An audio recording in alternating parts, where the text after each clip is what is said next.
Maybe just an interruption. We have a technical problem with our system, so you'll have to revert to our old style where you stand so that you catch my eye. Yes, what's your point of order, Senator Malala? Thank you, Mr. Speaker. Just for guidance and precedence purposes, I want to understand, is the seconder supporting the bill or opposing? Because the content of his contribution is as if he's opposing, and yet he's supposed to be a seconder.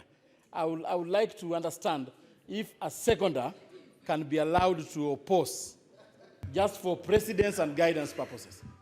Senator Wetangula.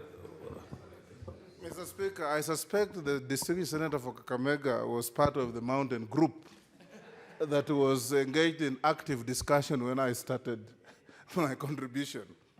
Mr. Speaker, I said, we will support this bill to the extent that we have to pass it through second reading.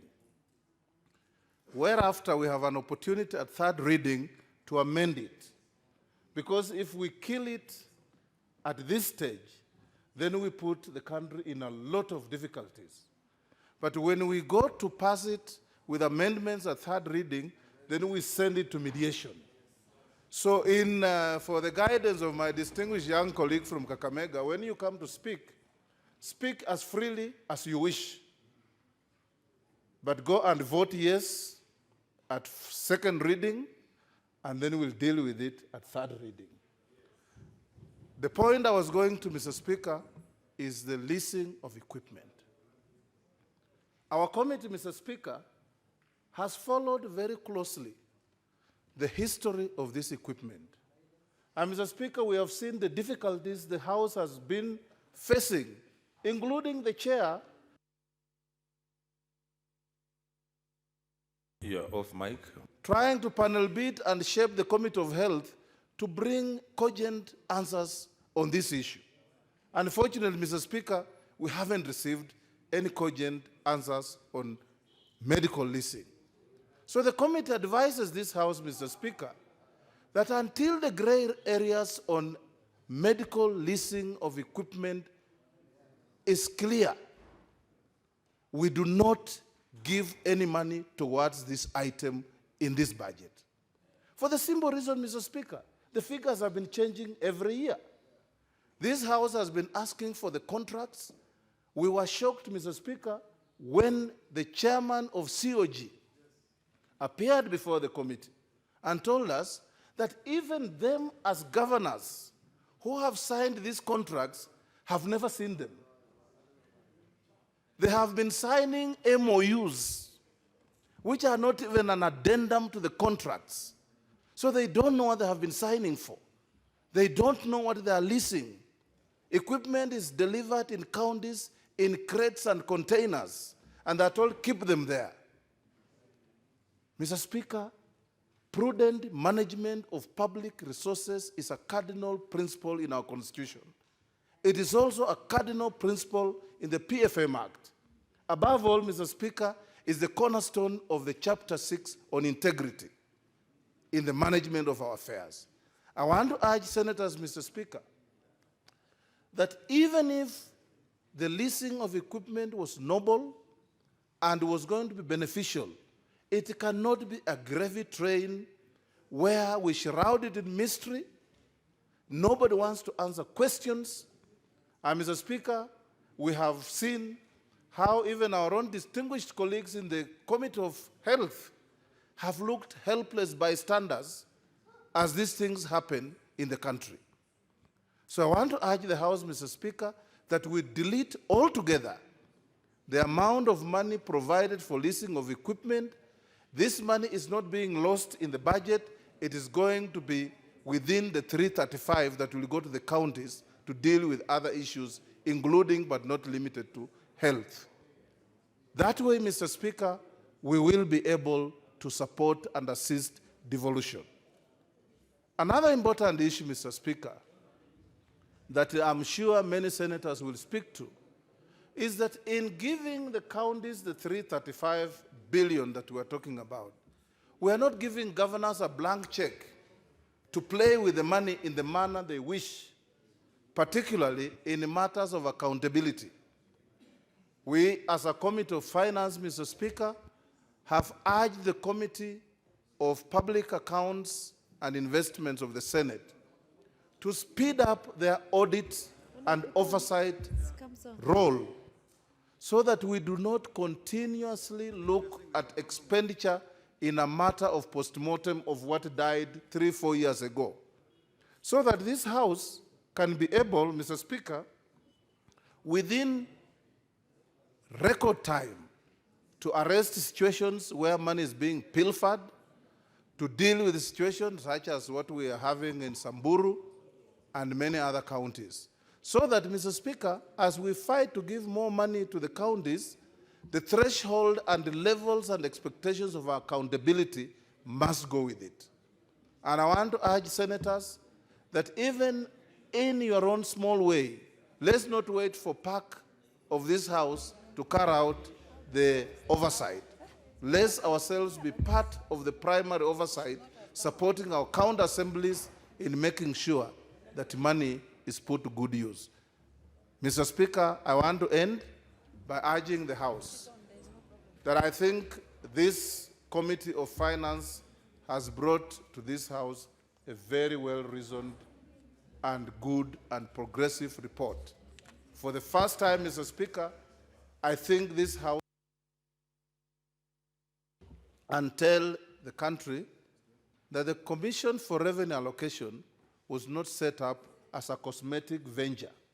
It was set up to truly advise the country on how to share revenue. And when they say it's 335, they have given reasons, calculations, and the philosophy behind it. We cannot, therefore, Mr. Speaker, just go with what the Treasurer said and start thinking like, is it the money or the box? The money or the box? We are not going that direction. We are going to give the counties money that can make devolution worth its while. Mr. Speaker, with those few remarks, I beg to second. Honorable Senators, I now propose the question, which is that the Division of Revenue Bill, National Assembly Bill, number 11 of 2019, be read a second time. Senator Mutula Kilonzo Jr. Thank you. Thank you, Mr. Speaker. I rise to support the bill with the proposal we have made in the Finance Committee, Mr. Speaker, that several changes must be made in order for this bill to truly reflect the wishes of devolution. Mr. Speaker, under Article 218, the Treasury is supposed to make reasons why the deviations from the recommendations by the Commission of Revenue Authority should be considered. In reducing the county allocation by 9 billion shillings, Mr. Speaker, there is no explanation. However, Mr. Speaker, it's fair that we tell the plenary that somebody from Treasury attempted to give a reason which was not in writing, a reason which we did not take, that the country has been facing deficits for the last 7 years, and therefore this is an allocation of the overall deficit of the 9 billion shillings. Mr. Speaker, the second reason we must reject this amendment is that National Assembly has amended the Division of Revenue 2017-2018 retrospectively and without considering us by changing the baseline. The principle we have used for the last 6 years, Mr. Speaker, is that the division of revenue must increase upwards. And there's a good reason. Before this bill was tabled, the majority leader tabled the State of the Nation address by His Excellency the President. It purports that the economy has grown by 6%, and by the end of the financial year, it's going to be 6.3%. The State of the Nation address also says that we have extra allocations, and the economy is doing well, and therefore, Mr. Speaker, it is inconsistent, Mr. Speaker, for this bill to have a deduction of 9 billion shillings on the allocations to counties retrospectively, and we have not seen a similar deduction on matters of national government. Mr. Speaker, it is time the Senate must bite the bullet, and the bullet is it's either devolution falls on our sword or succeeds. Mr. Speaker, the ghosts of killing devolutions have begun, and they have begun from a house called the Treasury Building, where the mandarins of Treasury Building, who are said to be experts, are slowly killing devolution. Let me explain for those who are not members of the Finance Committee.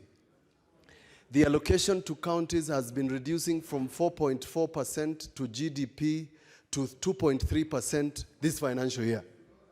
The allocations to national government has been increasing by 4% relative to the economy. Are we living in the same country? Are county governments stepchilds of devolution of the country?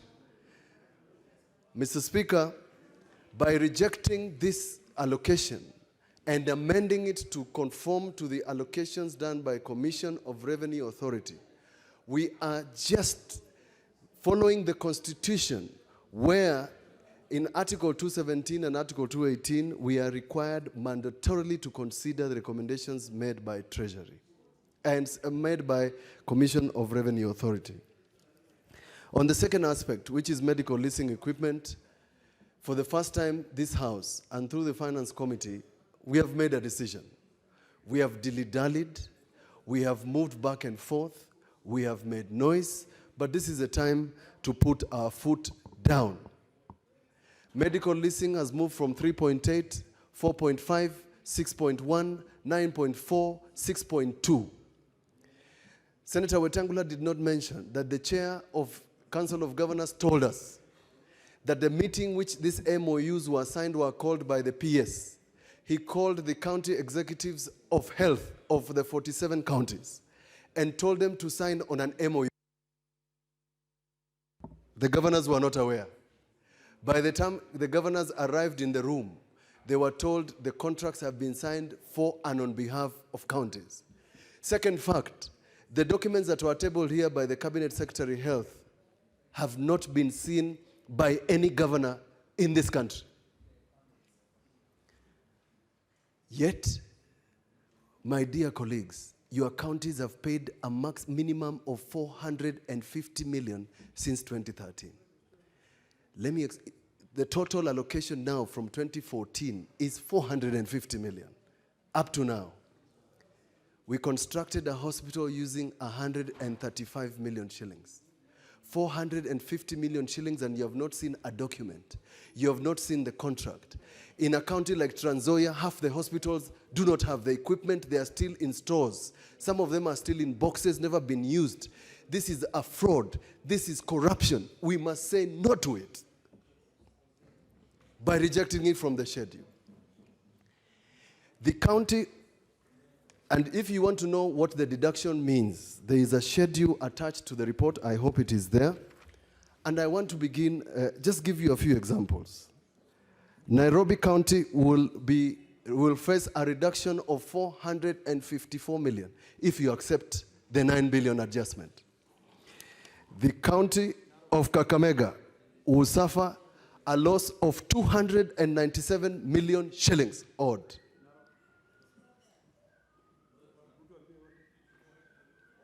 What's your point of information, Senator Mohammed? The schedule referred to by Senator Mutula is in the report of CRA to the committee, so it's not in this one. Thank you. It will be nice for you to see what it means for the amount of money. It's earth-shaking. You will tremble if you see it. Elgeyo Marakwet, 108 million. Embu, 128 million. And this is not recurrent expense, my dear colleagues. This is development money that is being deducted from your poor counties. This is minus the 200 million that will be deducted at source once you pass the medical leasing equipment. So you have double tragedy. When we told the health committee to save us, this is what we are talking about. The minute we didn't take action, they have gone further. They are pinching, they are pressing, and they will continue pressing. Mandera County, 292 million. I'm looking for Narok. Narok County, 183 million shillings. It's actually 184 million shillings. And the schedule goes on and on and on and on. Why should your county suffer a deduction of a shilling this financial year? What is the reason? while your poor voters have collected, revenue has been collected, some has been lost through what you know, mega corruption, which is synonymous with Jubilee government. We must say no because our special role, my dear colleagues, Article 96 is a special jurisdiction of the Senate. Senator Haji asked me that question. Somebody went to the BBI and said, devolution has failed because Senate has refused to pass legislation. Devolution is failing because of resources. Because of 2 or 3, the purported 15%, because of the 936 million that is the basis of allocation of revenue. When national government is dealing with 3 trillion shillings, we are dealing with less than $1 billion for allocation. When resources must follow functions under Article 187(2), the Ministry of Health has 60 billion shillings, while counties do not have funds. And let me tell you this, the last truth about what they have said at level 4. In order to punish counties, this is what national government has proposed. The funds allocated to level 5 hospitals are only transitional and may be reallocated to fund universal health coverage once it is scaled up. National government and treasury is slowly trying to pinch. They are saying the 13 level 5 hospitals will be funded discretionary. So therefore, they are going to translate this money, remove it. While they are giving only 4 billion shillings, they are now purporting to take it away from your counties. What is going to be left of devolution, my dear colleagues? It is a sad day. And people are talking about a referendum to increase and reduce counties. And counties are falling on their knees and their bellies on resources alone. It's a sad day. I apologize for painting a bad picture of Division of Revenue 2019, but it's a truth, the bitter truth, that somebody sitting in Nairobi is slowly trying to kill devolution. By the time they finish with these allocations, they are going to come for Senate, they are going to come for senators, you're going to become jobless, you are going to carry the casket of devolution on your backs. History will judge you harshly, me included. That's why my vote is no. It will be no. Let's go to mediation, let mediation fail, let the country come to a standstill until we tell everybody who sits in national government that the 47 counties are not an accident. They are in the Constitution. There is somebody called CS Treasury. The CS Treasury has said that he has granted himself in the Division of Revenue a discretion. A discretion the president does not have. A discretion Parliament does not seem to have. To vary changes according to collections. He wants to sit in his office on 14th floor and make some very discretionary amendments, as opposed to that the national government should shoulder the burden of a shortfall. The discretion is left to one CS Rotich. This country does not belong to Treasury. We must tell them that. And we are going to tell them that by rejecting this Division of Revenue. Let's go to mediation, red-eyed, look at National Assembly and tell them that this country does not belong to them either, because they have not reduced the allocation to National CDF Fund. But they find some very, very good reason to punish devolution or punish governors. But when you punish devolution, you punish the poor people of Kenya, who for the first time have seen boreholes, roads, hospitals like Makueni, healthcare, places like Embu where you have a macadamia factory, places like Isiolo, Kirinyaga, and many others. Are we going to allow this? The answer is a straight no. Kama ni mbaya, mbaya. Thank you. Okay, honorable senators, you'll have to remain because we have numbers and we'll be taking a vote. Senator Haji Farhia.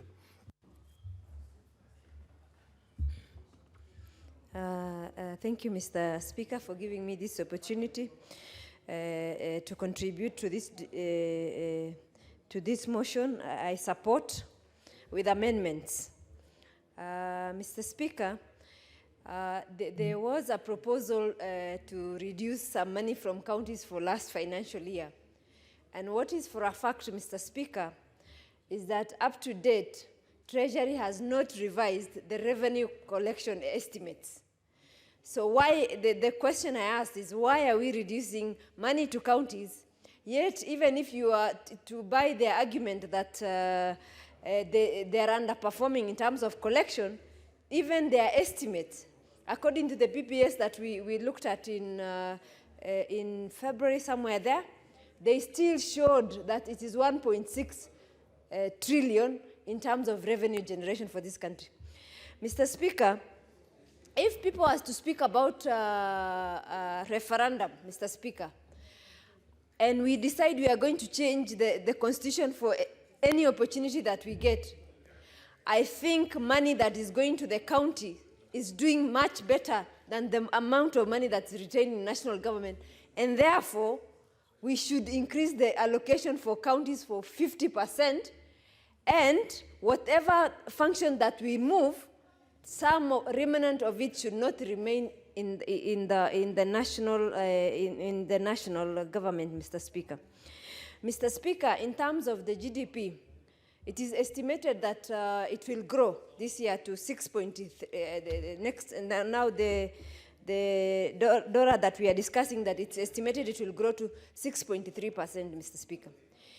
And then the other thing is, and that same GDP is what we use in terms of borrowing debt.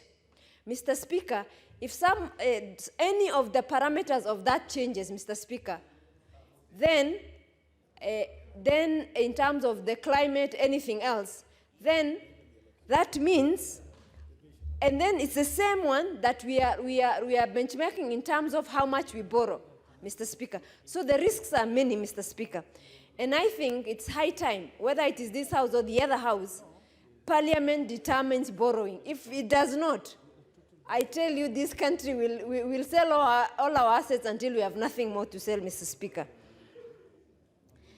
Mr. Speaker, in terms of also counties, Mr. Speaker, there is this threshold of 35%, the wages should not exceed 35%, Mr. Speaker. Mr. Speaker, as we speak, counties continue recruiting, Mr. Speaker. And that threshold has already been surpassed, Mr. Speaker. My question is, who checks that? Who checks that? And what action need to be taken? Because I thought laws are passed with a reason. And if governors also ignore those reasons, then what avenues are available for this House in terms of taming that situation, Mr. Speaker? Mr. Speaker, in terms of conditional grants, Mr. Speaker, monitoring in terms of any conditional grants that we have, whether the counties are accountable, who is accountable for that in terms of national government, because these are money that is in the budget of county government, and sometimes implemented either directly or through county government. Who is there to monitor that amount, Mr. Speaker? Who is there to ensure that all the disbursements that were guaranteed are disbursed on time, Mr. Speaker? And then in terms of the PPS, Mr. Speaker, when you check the budget of the government, and then you deduct whatever revenue we are able to raise as a country, Mr. Speaker, there is a gap of 628 billion shillings, Mr. Speaker, which I suspect the government plans to borrow either locally or internationally. Mr. Speaker, especially if depending on what kind of borrowing we do, my question is, the investment we make, is it sustainable? To generate the income that the money we are investing, is there enough to generate so that the loan can easily be repaid? That's question number one. The other question is that debt sustainable given our income, Mr. Speaker? And Mr. Speaker, the other issue that needs to be addressed, Mr. Speaker, is issues around national interest and also around debt, Mr. Speaker. Because the revenue we generate, those are the first two charges that we have. Unless we have conversation in terms of what makes a public debt, and at every given year, we determine how much of that we should agree in advance. Short of that, we will have a moving goalpost, which means the money that counties, first of all, do not generate the revenue, and then there are these two charges. First charge, both of them going to a decision made by national government, but the consequences is for county government. One of the reasons why they were deducting money, they said whatever that is available was less after those two deductions. Number one, county government do not have, they are not in the decision-making table where those numbers are determined.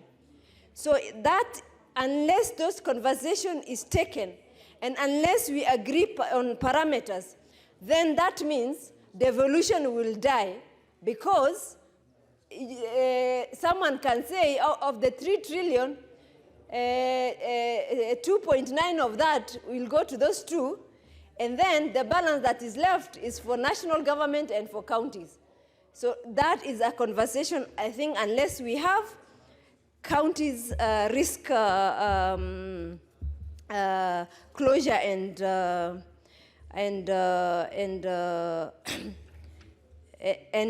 dying on the deathbed, as Senator Mutula had mentioned.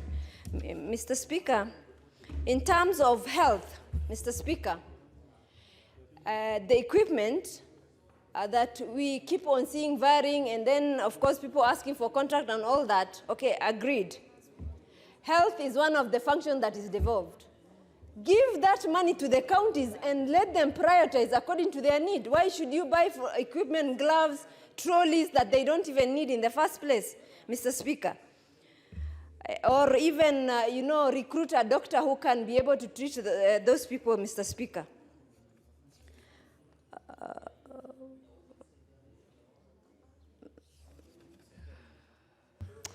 Seemingly you are ready. Mr. Speaker, I wish to support, and I also wish to support Senator Mutula in terms of parameters determined by the CS. If we go that route, then same fate will befall counties, and we will be killing counties, Mr. Speaker. Mr. Speaker, I beg to support with amendment, Mr. Speaker. Senator Oledama. What's your point of order, Senator Cheriot? Chair, I'd wish to, I beg your indulgence, given the matter that is before us, and we know the length at which you have to go do second reading and to conclusion, I do request that you guide this House in terms of time, how much time each senator can take. I am proposing 5 minutes, if you can agree to that, Chair. In fact, I was going to reduce the number of people who will debate, because if we lose the second reading, we will not be able to achieve what we want in the third reading. So we'll reduce the time and also reduce the number of speakers. 5 minutes. Senator Oledama. Thank you, Mr. Speaker, sir, for giving me an opportunity to support the Division of Revenue Bill, National Assembly Bill number 11 of 2019. Mr. Speaker, sir, I sat here with a few members one day until 10:30 p.m. to consider the budget policy statement, where the Finance Committee had done a tremendous job in trying to make sure that they increase revenue that goes into the counties. Today, Mr. Speaker, sir, I'm baffled. I see a bill passed by the National Assembly reducing the amount of money which is supposed to go to county government. Mr. Speaker, sir, one of my constitutional mandate is to defend the interest of county governments. And when I'm here, Mr. Speaker, sir, my role is to fight for more money to go to the county government. It is a bit hypocritical for Treasury, which is tasked with the mandate of ensuring that they collect more revenue, for them to come back and then ignore what this House has done. Mr. Speaker, sir, Where we start negotiating is at 314 billion and nothing less than that. When we agree to pass this bill the way it is, Mr. Speaker, sir, all of us will be negating our duty. And it will be a sad day in the history of this country. Mr. Speaker, sir, when you look at all these services, early last year, I thought we are now moving back into a unitary state because everything really focused only on the national government, this. The Constitution is very clear. The law is very clear. Whenever there is a shortfall, it is not the county governments to absorb, but the national government. So, Mr. Speaker, sir, I want to make my submissions very brief. I will only pass. I will only give the vote to be able to go through once I'm assured that Narok County will not lose the money. The schedule that has been presented by the committee shows that Narok County will lose 183 million shillings. That is money that can be able to build hospitals. That is money that can be able to build water pans. It is a rainy season. Our people don't have water. Yet, instead of us sending more money to county governments, we are now saying, national government, you can have all the money. Mr. Speaker, sir, saying that 1.56 trillion stays in the national government and only 310 billion goes to the county government makes me wonder, what are we doing in this house? So, Mr. Speaker, sir, this is a time where I don't give a hoot in hell whether we call a national government shutdown. We have to put our foot on the ground, Mr. Speaker, sir. More money has got to go to the county government. And Mr. Speaker, sir, I would hope that the distinguished senators who will go to mediation will be able to stand there and look at the National Assembly team and insist that the only way we can be able to agree, if even the beginning, the best of negotiation, it's at 314 billion and nothing less. We increased the revenue allocated to counties to 335 billion because we saw everything which is happening in this country. We're talking about our economy growing by 6.3%. Why is it that the economy is growing, yet we are killing the county government where we are supposed to be able to support? So, Mr. Speaker, sir, this house is not a rubber stamp. We cannot be rubber stamping legislations. We cannot be sitting here and Treasury sits there. I have a lot of respect for the Cabinet Secretary for Treasury. But with this one, I begin to lose respect. Because you cannot sit there and decide that I'm going to reduce the money that goes to counties to 310 billion. Yet this House, through its wisdom, the amount of work that the Committee on Finance has undertaken, all these other agencies which are tasked in looking at how the economy is growing has recommended that we increase more money to at least 335 billion. Then you say unilaterally, no, let's go down to 310 billion. Mr. Speaker, sir, a few days ago, we had stakeholders meeting at the Public Account and Investment Committee, where we requested the Cabinet Secretary of Treasury to provide us with a contract that they signed with the manufacturers for this MESS program. And we gave them a few days. But in fact, the CIS who was representing the Cabinet Secretary then said, I don't think I can commit to giving you that agreement. So what are we saying? There are things which are allowed for national government to do, yet when we are here, we're supposed to be able to ensure that everything we are doing is for the interest of the Wanjikos. Mr. Speaker, sir, because the time is over, I support with amendments. We must send more money to county government or call a government shutdown. Thank you, Mr. Speaker, sir. Very well.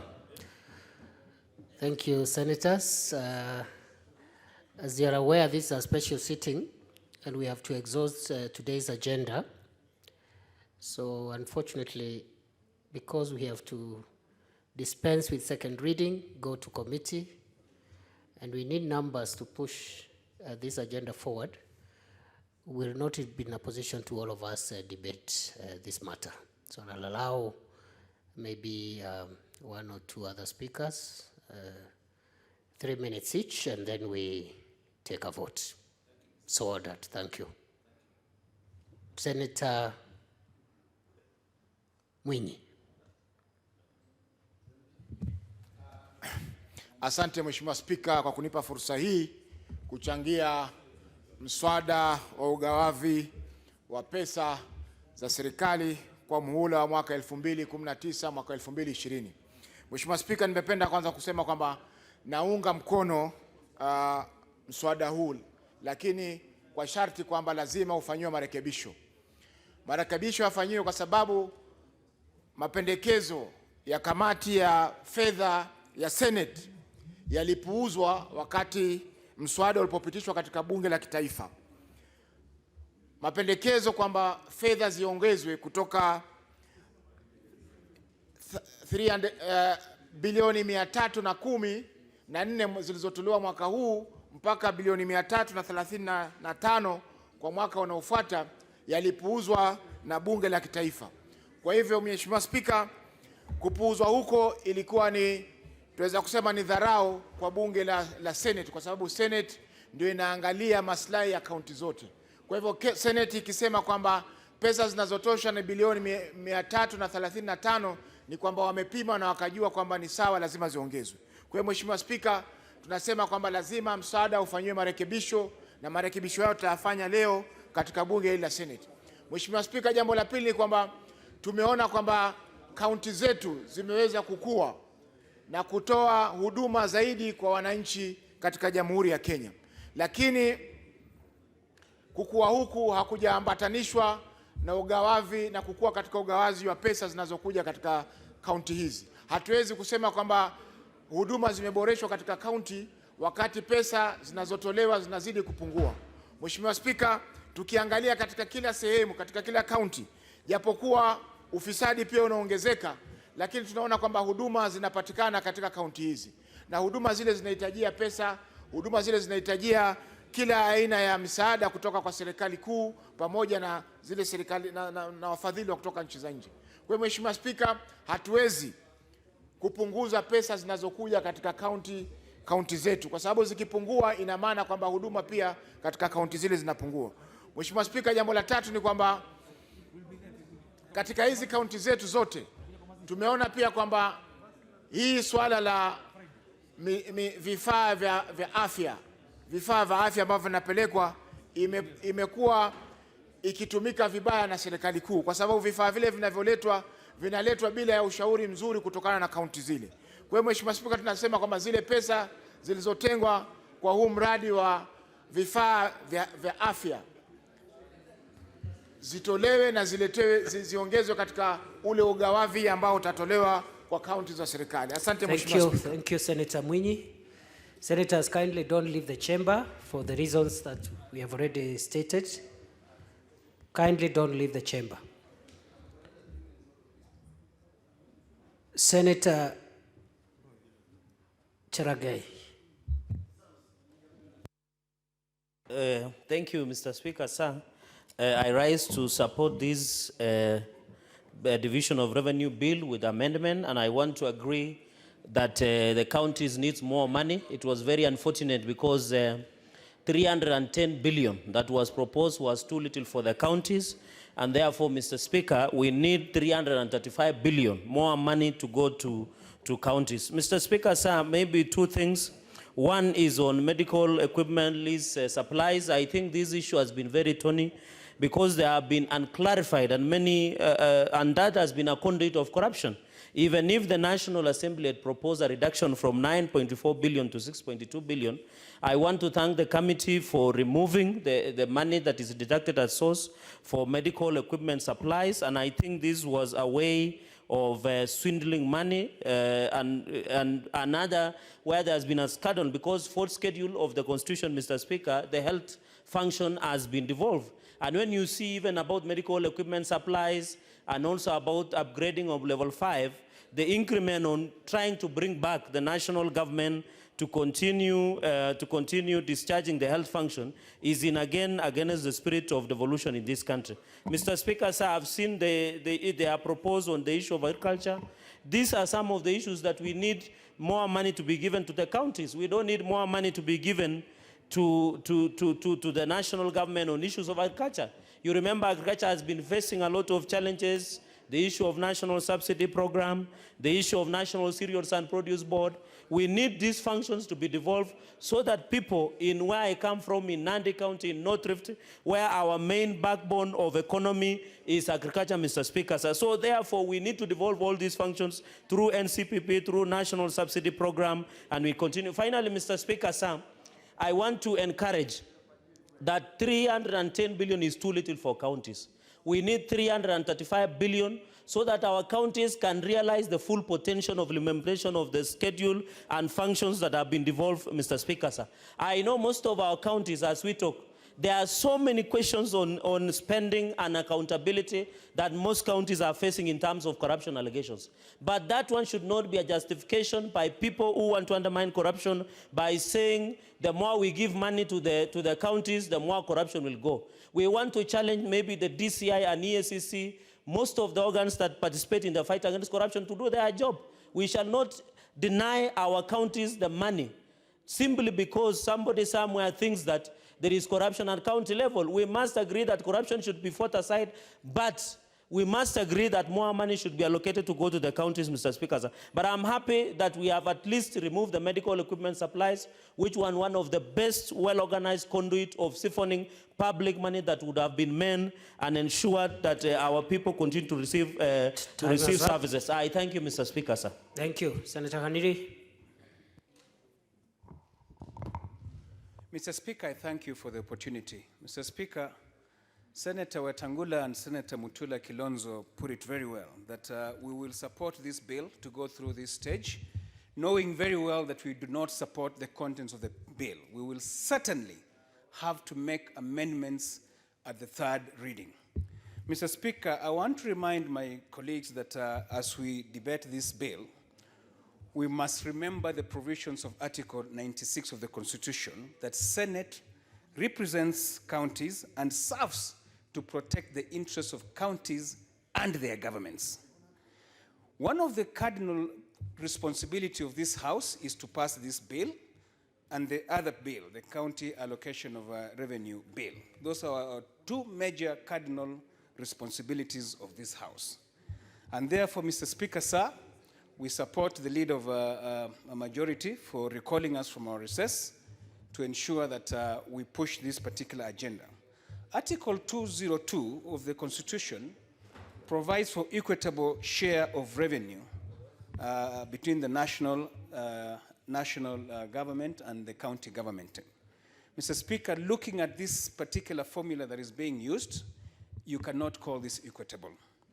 We will oppose this vehemently to ensure that the reduction of 9 billion does not go through, because if we do allow this to go through the way it is, then for sure we are setting the counties to fail. The reasons the counties have not been doing well, yes, you may accuse them of corruption, whatever other reasons, but the reasons the counties are not doing well is because they are underfunded. Counties have just basically become employment bureaus. They just get enough to pay salaries and other recurrent expenditures and left with very little to do the actual development that was the main reason of creating counties and devolution. Therefore, Mr. Speaker, I want to support those who have said that we will oppose, number one, reduction of the 9 billion and ensure that we insist on 335 billion to the counties. I want to support those who oppose to the leasing of medical equipment, the 6.2 billion. Mr. Speaker, to me, this is a fraud.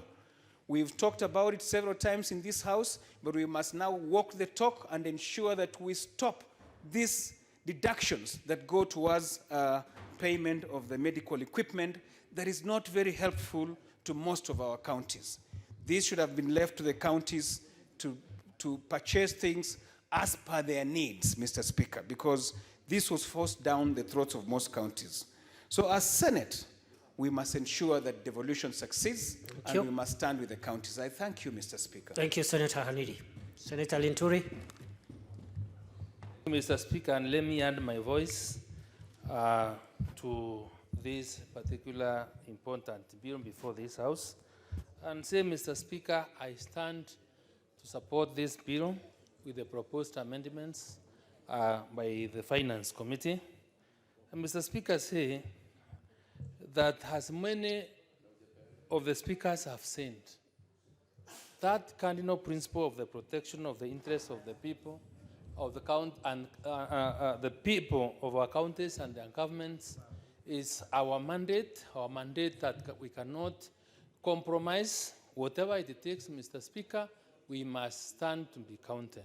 I must tell you, Mr. Speaker, before I came for this meeting, I had a meeting with the people of Meru County at a function in a place called Kionyo Market, Catholic Church, I'm sorry, and I want very express instructions from the people of Meru, and especially the church, the Catholic Church of Kionyo. And this is the message they gave me.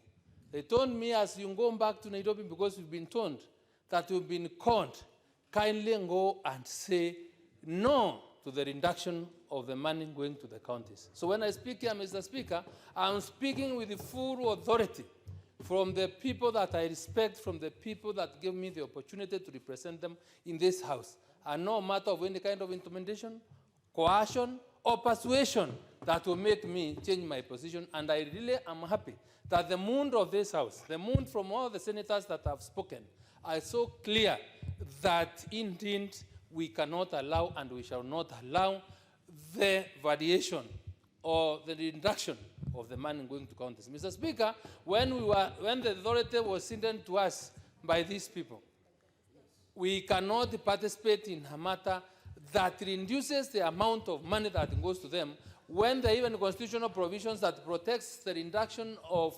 emoluments of commissioners of other certain public officers from varying their benefits at the time they are in office.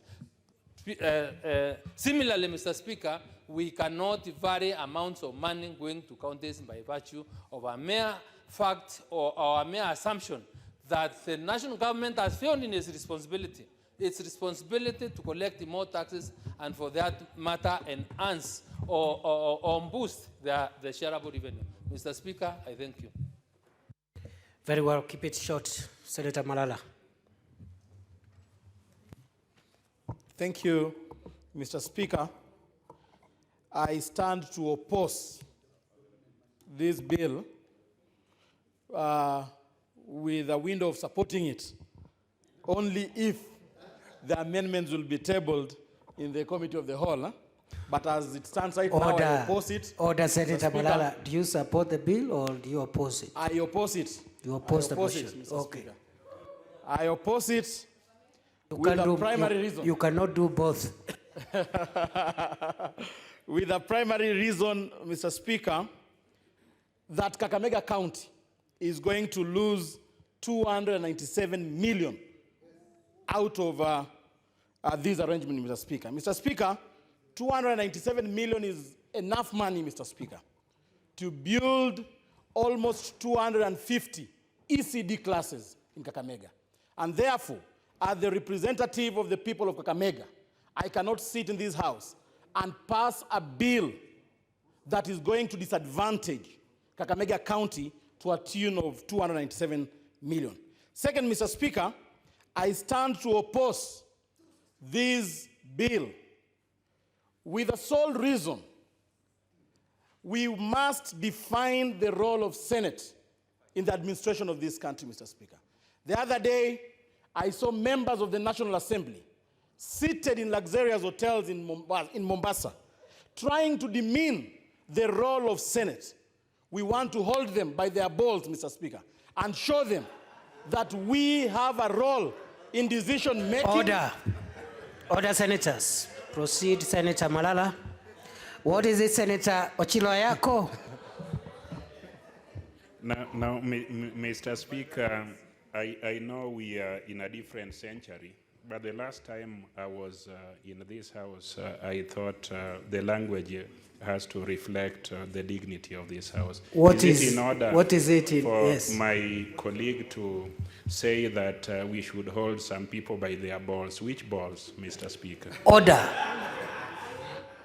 Order. Senator Ochilo Ayako, which particular part of that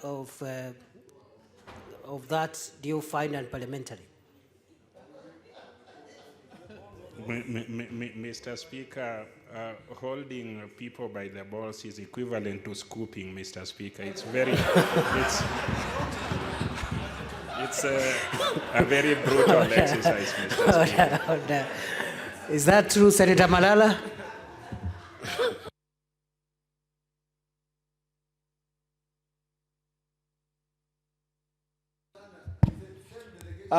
Mr. Speaker, I think I was just trying to use my... Is Senator Ochilo Ayako's assertion true? No, they are not true because I was just trying to use my linguistic prowess to figuratively express myself, Mr. Speaker. Mr. Speaker... What did you mean? I meant we need to teach the members of the National Assembly a lesson. Okay, that's fine. That's good enough. And induct them.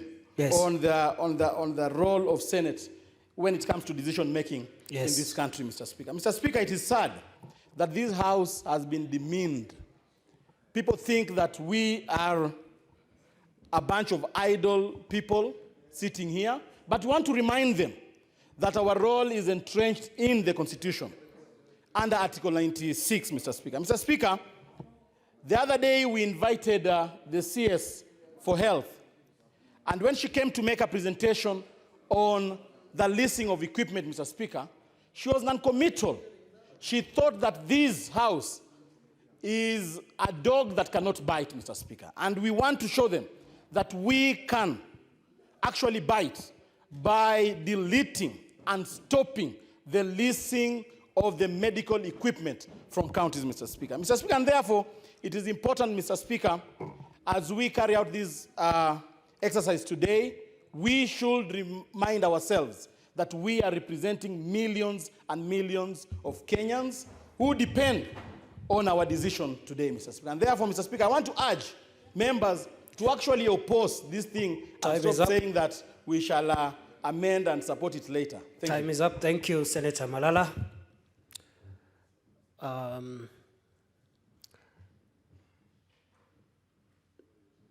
Senator Wambua. Order, Senator Mohamud. Thank you, Mr. Speaker, for this opportunity to also contribute to this very important debate. Mr. Speaker, from the onset, I will be guided by the remarks of Senator Wetangula that we will support this bill. But when it comes to third reading, then we must take this bill to mediation. Mr. Speaker, I will begin by saying that I want to thank the President of the Republic of Kenya. On the 4th day of this month, he declared on record that the state of our economy is strong, the state of our nation is strong. That strength, Mr. Speaker, must be felt in every county in this country. And you will not feel that strength by reducing allocations to counties. Mr. Speaker, I also want to thank the Treasury. Last week, they declared, again on record, that our economy has grown by 6.3% in 2018 on the back of agriculture, manufacturing, and transport sector. Agriculture, Mr. Speaker, is a fully devolved function. The only thing you can do to grow the economy even better is to give more monies to this function to boost economic growth. You don't do this by reducing allocations to the counties. Mr. Speaker, what the National Assembly is inviting the Senator of Kitui to do with their proposed amendments is to deny the people of Kitui 251 million Kenya shillings, which would go into the water sector, the agriculture sector, the road sector. And Mr. Speaker, I have just arrived in Nairobi from Kitui, and the message from Kitui is loud and clear. that this bill must fall flat on its face. Mr. Speaker, I want to thank the Committee on Finance. Really appreciate the proposal to delete this allocation on the medical leasing equipment. I am meant to understand that on Saturday, the Committee on Health visited Kitui County to appraise themselves on the status of the equipment. I am yet to see their report, but Mr. Speaker, I must say this without blinking an eye, that Mr. Speaker, this medical leasing equipment business is fraud on the people of this country. Mr. Speaker, I support. Time is up. Thank you. Senator Dulo.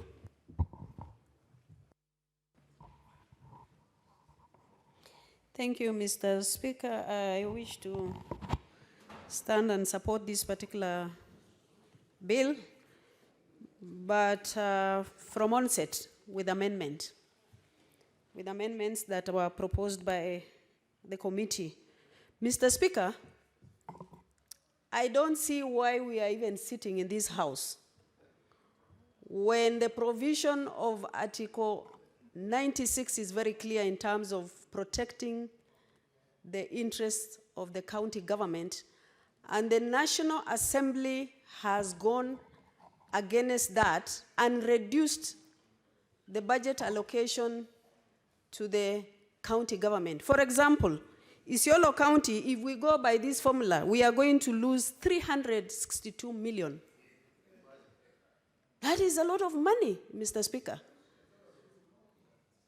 And that is why I'm saying, are we really doing what we are required to do, or we are just being used as rubber stamp? What recourse does this house have, or are we just debating here for the sake of debating? Mr. Speaker, if you look at the CARA that is before us currently, and I know members have not looked at it, the formula that is used reduces on allocation for some of the counties, although I'm happy that Isiolo formula is up. We have discussed that with the chair of budget. But I hope CRA is not going to implement the new formula before this House has approved, because that is what is in CARA currently, and we have discussed here. Mr. Speaker, on the leasing equipment, yes, this county is saying, let us remove. Are we really going to make that position actionable? I don't think so, because the money is deducted at the source. Yeah? So those are the things we really need to ask ourselves. Looking at the report of the committee, Mr. Speaker, I would like to look at the donor funds, the grants. This morning we had a meeting, all of northern Kenya, with the donors that are supporting projects in county governments of northern Kenya. When we looked at that program, Mr. Speaker, it looks like Senate is approving programs and budget for donor funds without knowing what is being implemented on the ground. Mr. Speaker, I think it is high time. Time is up. Time is up, Senator Dulo. I am finalizing one point, Mr. Speaker. Senate should be on top of these issues. What is it, Senator Ndwiga?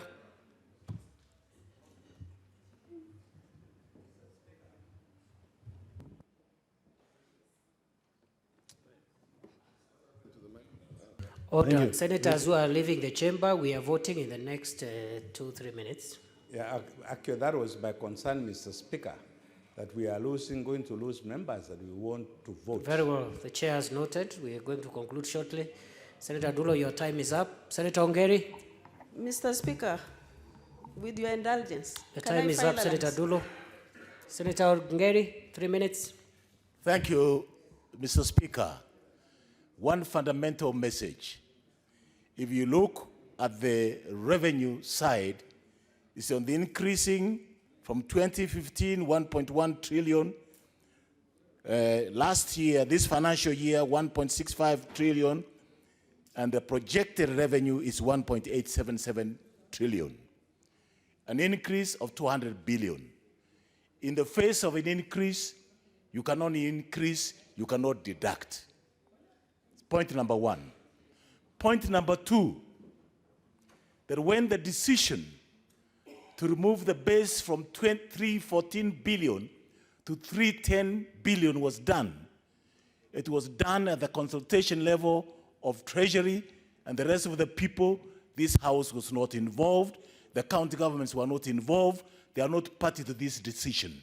And therefore, on that basis alone, this stands rejected immediately at the end when we come to third reading. Third point, when you look at the growing public debt from 2015 to 2016, it stood at 250 billion.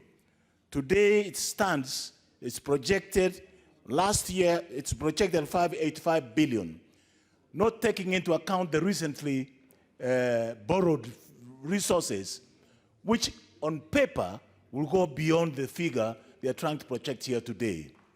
And yet this public debt is meant to be able to spur development and growth in the economy much more efficiently. So, Chair, Mr. Speaker, one of the things that is clear to me, if you look at the national interests, they are packaged in some elements that don't really qualify for national interests. The only reason they have done it is to create it to be part of the first charge on the revenue that is accrued to the government. And therefore, Mr. Speaker, on behalf of Kisii County, I support the division of revenue, but when it comes to the baseline, I object the reduction from 314 to 310 as a baseline, and I support 314 as a baseline, and apply the criteria which the chair of the Finance Committee has said, the inclusion of the inflation rates. And therefore, I stand at the third reading to support the amendments to this bill, and the National Assembly should be well advised not to even enter into this uncharted territory because they don't know what happens in the county levels. Finally, Senator Aaron Cheruiyot. Thank you, Mr. Speaker. I'll be extremely quick because I know we are strapped for time. Mr. Speaker, on one cold morning, on the September the 11th, 2001, Al-Qaeda struck at the heart of America. At that particular time, Congress was on recess. Congress was recalled, and speaking that afternoon, later on, Mr. Speaker, Congress passed a unanimous decision that Washington had lost touch with the reality and the challenges that the people of their country were facing. We are presented with one such situation. What they went on to do, Mr. Speaker, by using legislative power, is to set up Homeland Security, which up to date is a signature government agency that is being studied and replicated across the globe. As Parliament this afternoon, Mr. Speaker, we are being given a challenge and are being asked to make a very difficult decision, whether devolution will succeed in this country or whether it will fail. That is a very question that is before us as senators this afternoon, Mr. Speaker.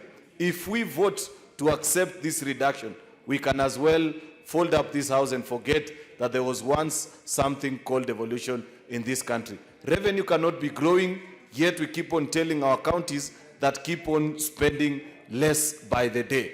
Finally, Mr. Speaker, one of the things that we have committed to do, because I'm a member of this committee, one policy that the national government keeps on abusing when they are determining the revenue to be divided between counties and national government is this word national interest.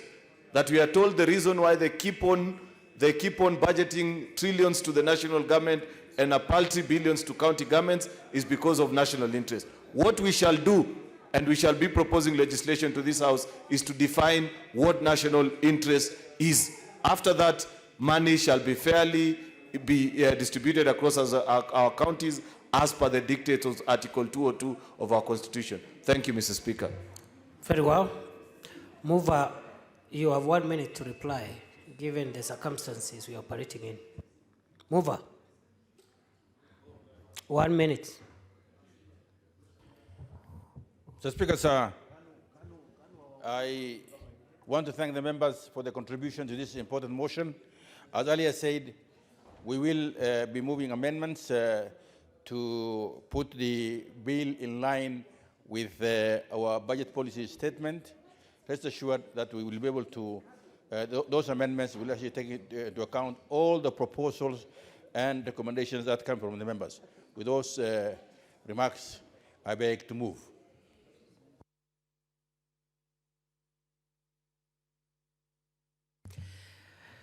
Very well. Thank you, members, for your understanding and cooperation. We should leave the debate on second reading of this bill at that point. The two whips kindly approach the chair. The two whips.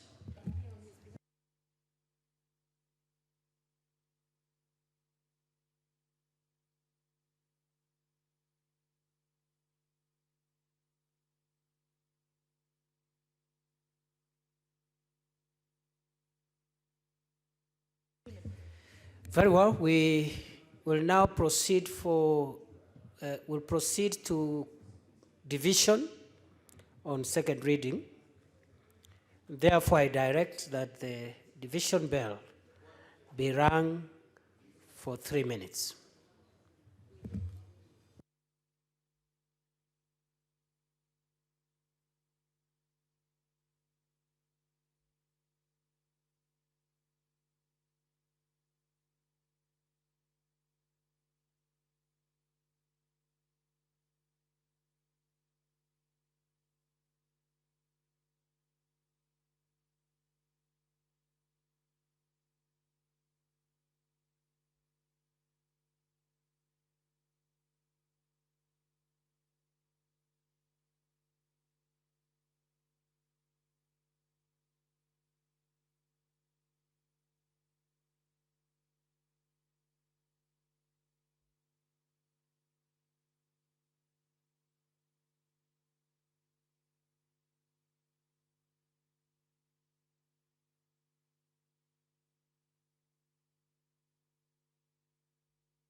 Very well, Senators,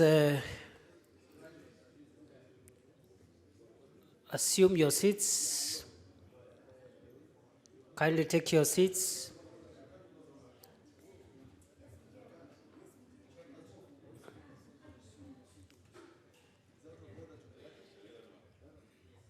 Senators, kindly take your seats, including the whips. I now direct that the doors be locked and the bars drawn.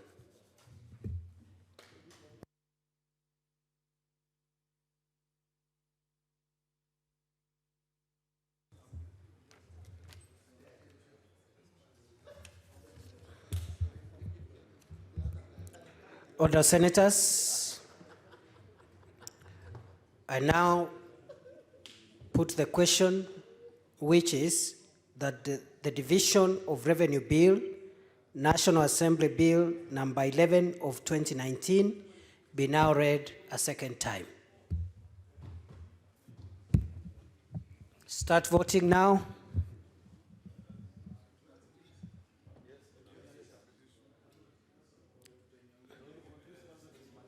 Vote now. Vote now, senators. Order. Senator Hanhiri, you know the standing orders. Senator, not Senator Hanhiri, Senator Aaron Cheruyot. The standing orders don't allow you to do what you're doing during division.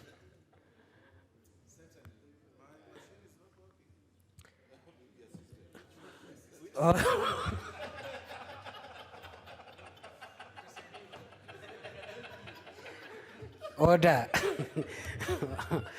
Order. Order. It is out of order to laugh during division.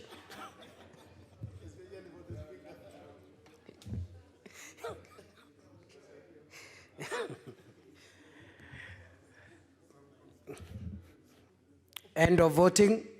Assisted voters led by the Senator for Bungoma.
Okay. Order, senators.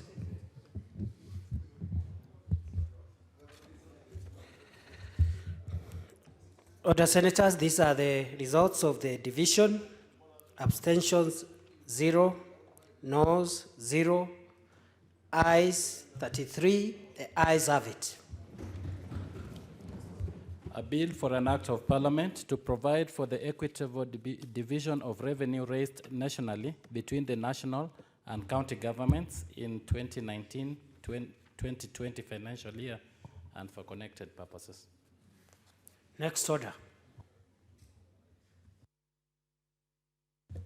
Before the next order, I direct that the doors be opened and bars withdrawn.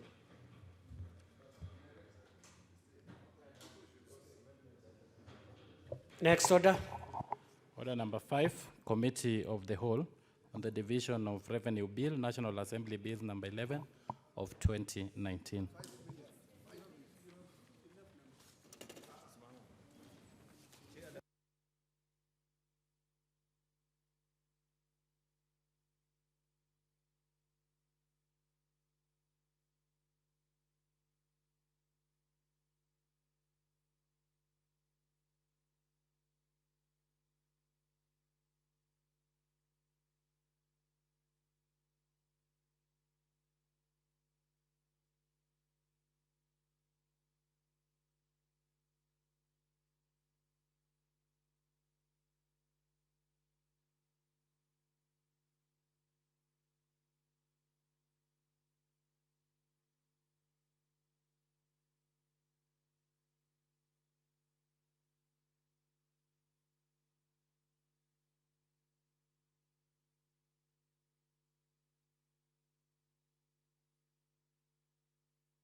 Order, honorable members, we are now at the Committee of the Whole considering the Division of Revenue Bill, National Assembly Bills number 11 of 2019.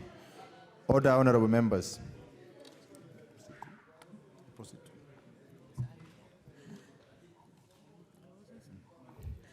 Clauses 3 and 4. I propose the question that clause 3 and 4 be part of the bill. I put the question that clause 3 and 4 be part of the bill. Division at the end. Clause 5. I propose the question that clause 5 be part of the bill. Amendment by Senator Mohammed Mohamud, Chair Committee on Finance and Budget.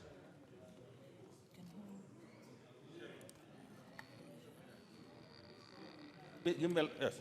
Mr. Chairman, I propose that clause 5 be amended as per the circulation which is circulated to the members. Clause 5 be amended as per the paper circulated to the members. Honorable members, I propose the question that clause 5 be amended as proposed. Honorable members, I put the question that clause 5 be amended as proposed. Division at the end. Schedule. I propose the question that the schedule be part of the bill. Amendment as moved by Senator Mohammed Mahmoud, Chair Committee on Finance and Budget. Mr. Chairman, I propose that the bill be amended by deleting the schedule and substituting therefore the following new schedule as circulated to the members. I propose the question that the schedule be amended as proposed. I put the question that the schedule be amended as proposed. Division at the end. Clause 2, the title, and clause 1. I propose the question that clause 2, the title, and clause 1 be part of the bill. I put the question that clause 2, the title, and clause 1 be part of the bill. Division at the end.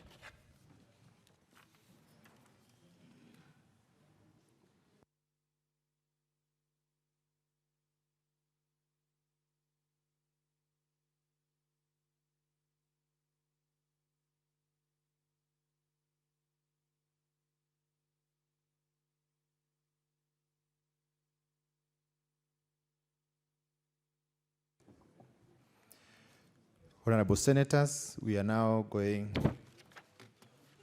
for divisions. For the clauses with amendments, that is clause 5 and the schedules and the schedule.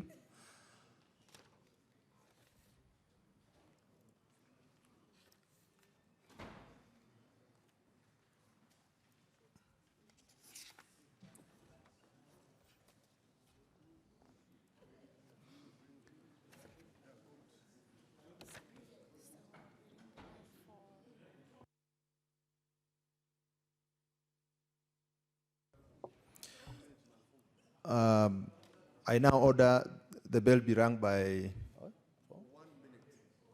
for 1 minute. By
order, Honorable Senators, I order the doors be closed and bars drawn.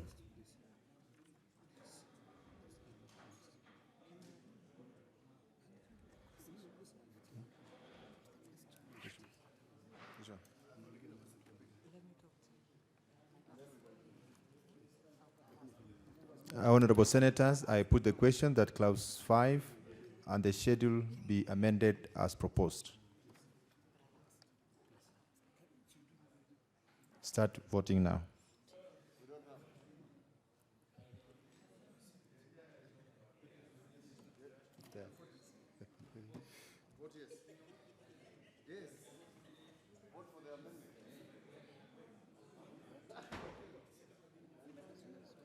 Aji. Wanataka kuweka mwafara sababu? Why? Why? For the conditional grants.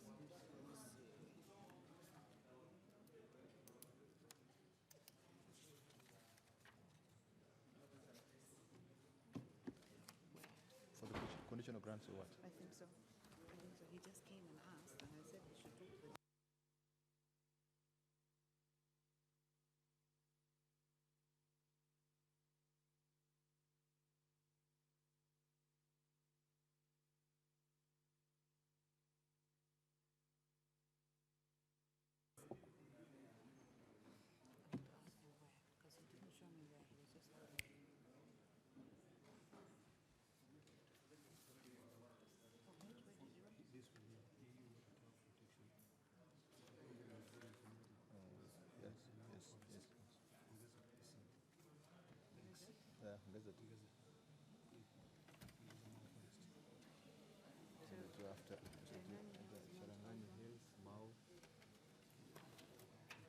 Mau and Mau Forest and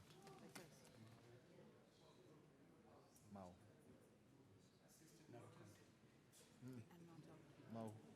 Mau ecosystem or Mau?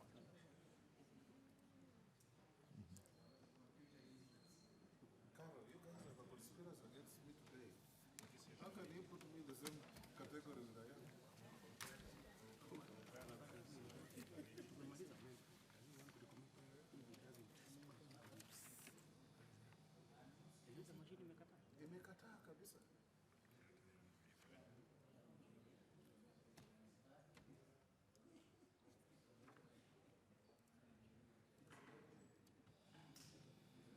Yes, yes, it's for We voted how many times?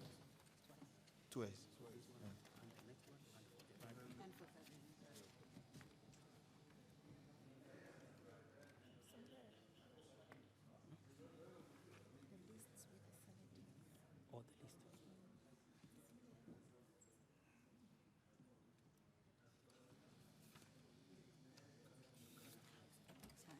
There were only two.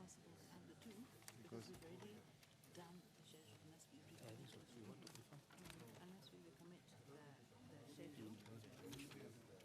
Kejo de Mao.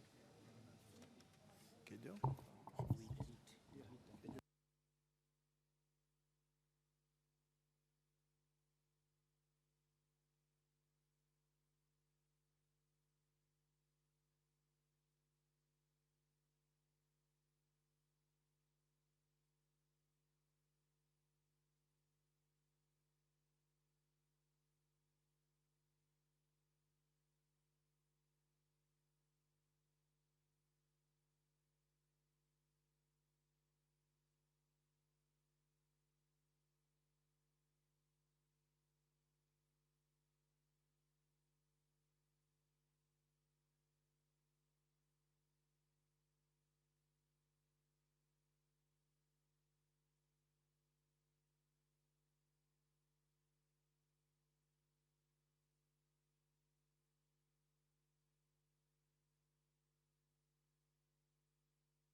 Order, honorable senators, these are the results of the division.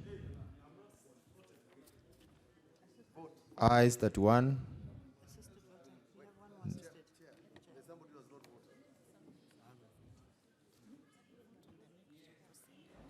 Nays 0, abstention 0. Ayes have it.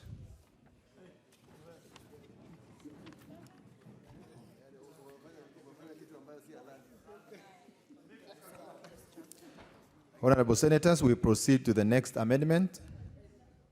Clauses without amendments.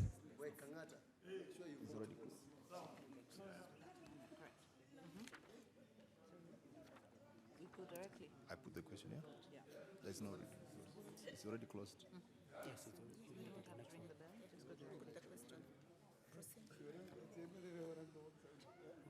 I therefore proceed to put the question. That's clauses 3, 4, 5 as amended. The schedule as amended, clause 2, the title, and clause 1 be part of the bill.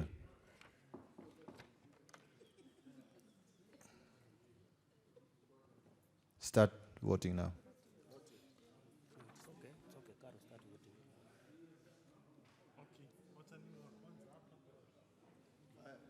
They can start voting. Yes, yes. No.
Senator Migori County. It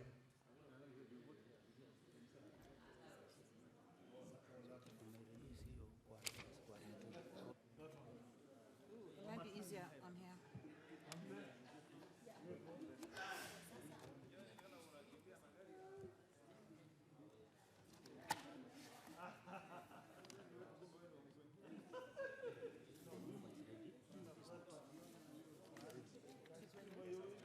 Oh, perfect.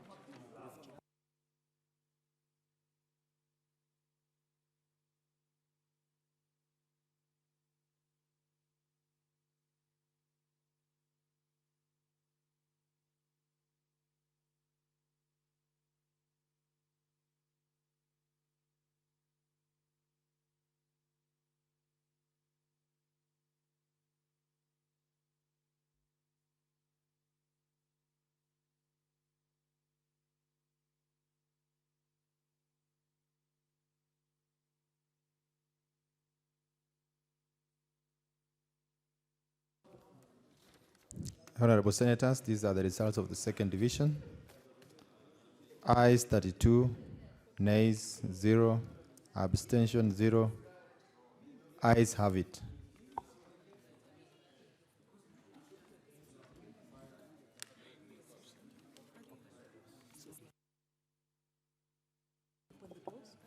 I request the doors be open and the bar be drawn.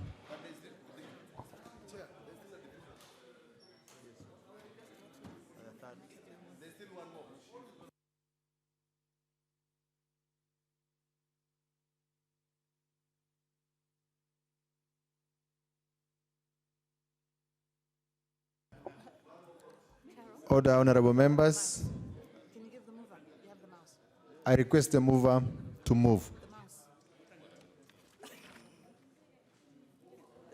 Mr. Speaker, Mr. Chairman, I beg to move that the committee do report to the Senate its consideration of the Division of Revenue Bill, National Assembly Bill number 11 of 2019, and its approval thereof with amendments. Honorable Senators, I will put the question, which is that the committee do report to the House its consideration of the Division of Revenue Bill, National Assembly Bills number 11 of 2019, and its approval thereof with amendments. Will as many as of that opinion say aye? Aye. Will as many as of the contrary opinion say nay? The ayes have it.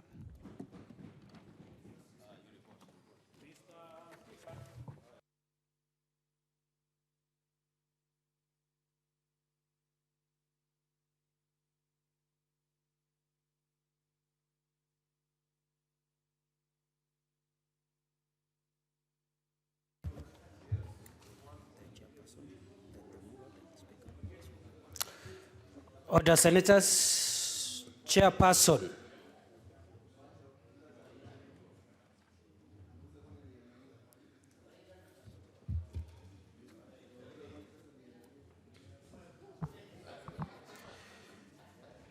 Honorable Speaker, I beg to report the Committee of the Whole has considered the Division of Revenue Bill, National Assembly Bills number 11 of 2019, and its approval thereof with amendments. Mover.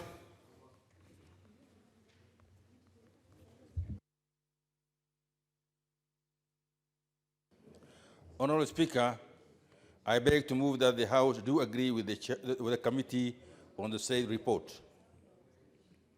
And who is seconding?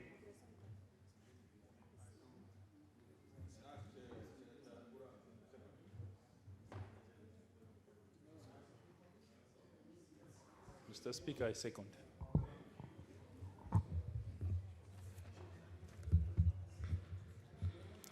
Order, Senators, I will propose the question, which is that the House do agree with the committee on the said report.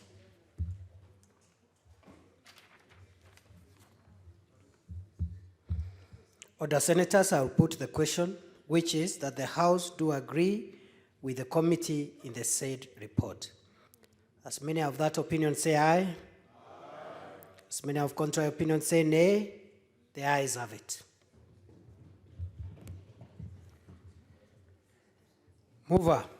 So, Speaker, sir, I beg to move that the Division of Revenue Bill, National Bills number 11 of 2019, be now read a third time, and ask Senator Dulo to second.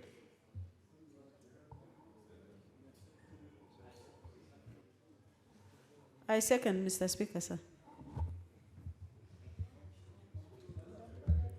Order, senators. I will propose the question, which is that the Division of Revenue Bill, National Assembly Bill number 11 of 2019, be now read a third time.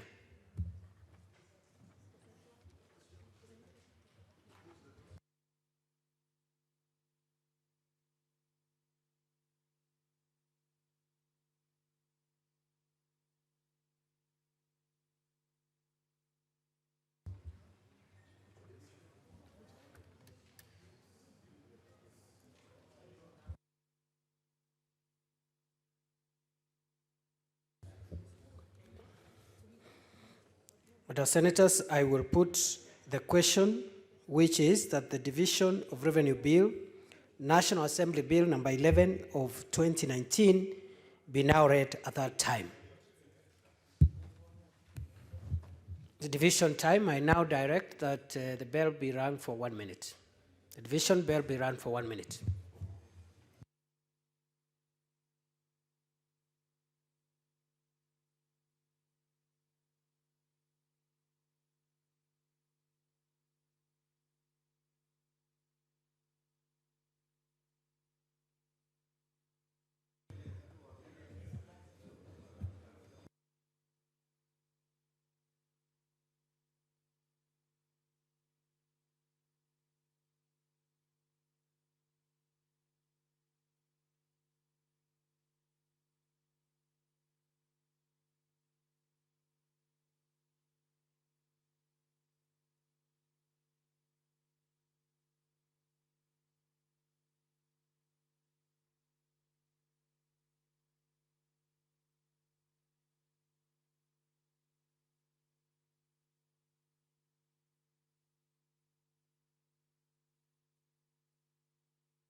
The division bell has stopped ringing. I now direct that the doors be locked and the bars be drawn.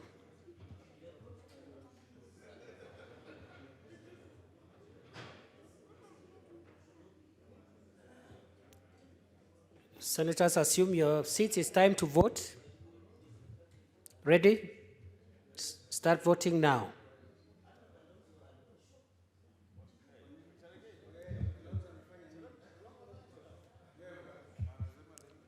Order. Vote now.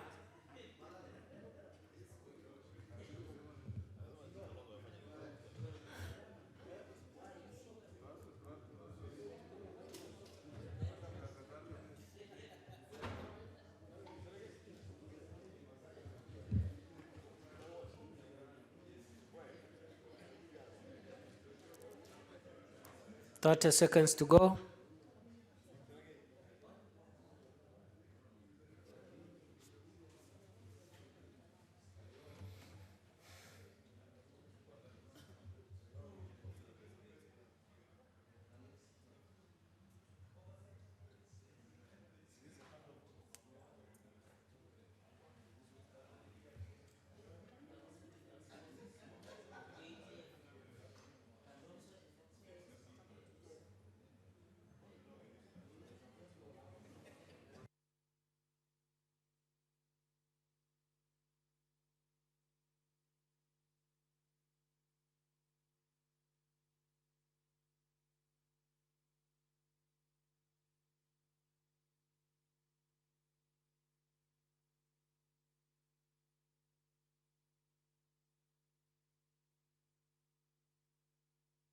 End of voting. Assisted voters, please approach the table.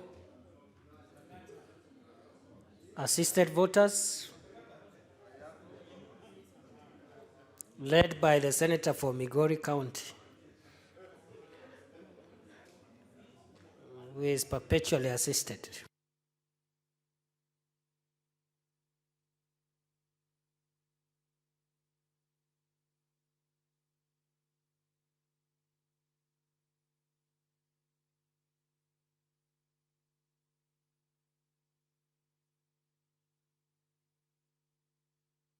Senator for Murang'a County. Senator Kangata, you have not voted.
Order.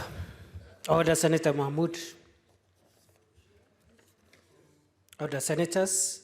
These are the results of the division. Abstentions, 0. Noes, 0. Ayes, 35. The ayes have it.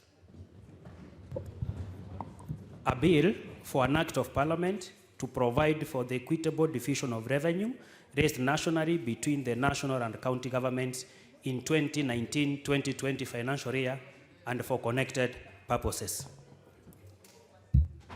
Very well, I now direct that the bars withdrawn and doors open.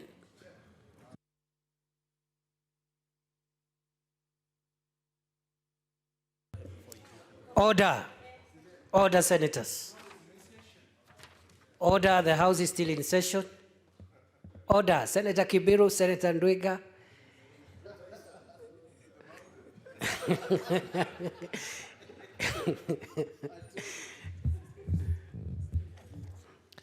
The Senators, as you are aware, this was a special sitting, and therefore the business that we had to transact is only the business which was disclosed in the, not only in the order paper, but also in the Gazette notice. And therefore, that business has been exhausted. And now, Honorable Senators, there being no other business, it is now time to adjourn the House. The Senate, therefore, stands adjourned until Tuesday, 14th of May, 2019, at 2:30 p.m.